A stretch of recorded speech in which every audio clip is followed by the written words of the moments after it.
focus on some of that breaking news I brought you early in the hour.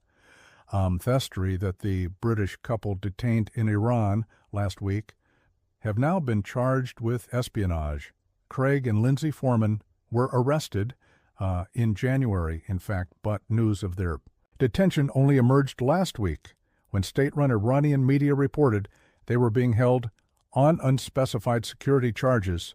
The couple, both age 52, had been on a motorbike trip across the world and had planned Toby in Iran only for 5 days. Let's speak to our news correspondent, Ada Mashiri, who's following developments from Islamabad. Ada, what do we know about the decision that's been made by the court? Well, Christian, up until now, the family did not know what Lindsay and Craig Foreman were accused of, and it's important to flag that this announcement in some ways of espionage charges wasn't made directly by the Judiciary. This was from a Judiciary-run state media news agency. Now, Misan News Agency has said that Lindsay and Craig Foreman had allegedly entered under the pretense of tourism, but instead had allegedly collected intelligence for Western intelligence agencies. Now, this is not at all what has been said by their family.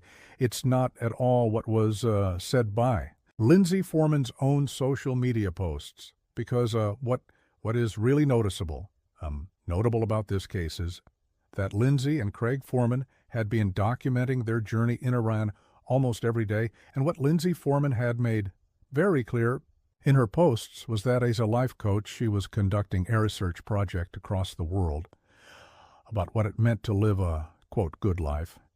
And she and Craig Foreman were making this trip on their motorbike shopping to get to Australia to present that research at a conference.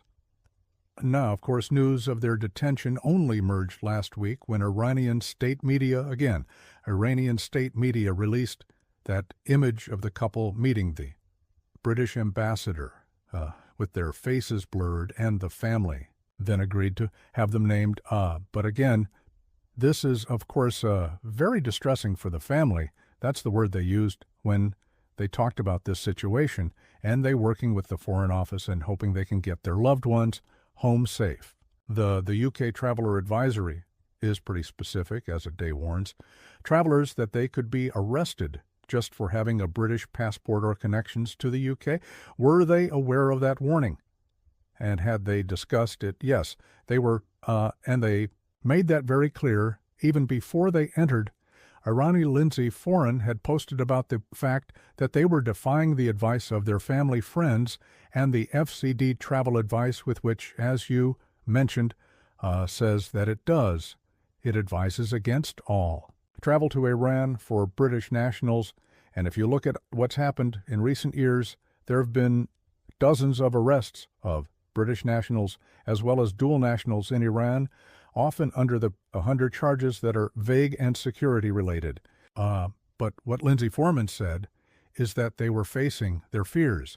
They hoped that the rewards would speak for themselves, and that they believed that there was a shared humanity that they could discover while they were in Iran. And if you look at their posts, that's often what they're talking about. They're talking about tasting the food, speaking to people, finding that people have more in common than they do apart.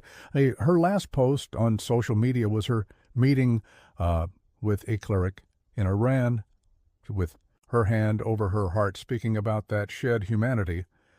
And so to your point, though, yes, they were aware of the risks, but they went in anyway. Just very quickly, what happens now? Well, it's unclear. All these cases of Western nationals who have been detained in Iran can vary, and that's one thing we should be really clear of, is that you can't quite group them all together. They're always of different circumstances, and they really vary in terms of the amount of time that these detainees spend in Iran. Of course, their family has known about this for weeks. They're hoping that this ordeal will end quickly. There was a case where an Italian journalist last year was released in under a year in Own Lion, only a few months. But of course, Then you have other cases, for example, that of Nazan Zaghari, Ratcliffe, an Iranian British dual national, who spent 6 years in detention in Iran. But again, it's hard to connect all of these cases because of how much secrecy is involved in what goes on in Iran by UKK News.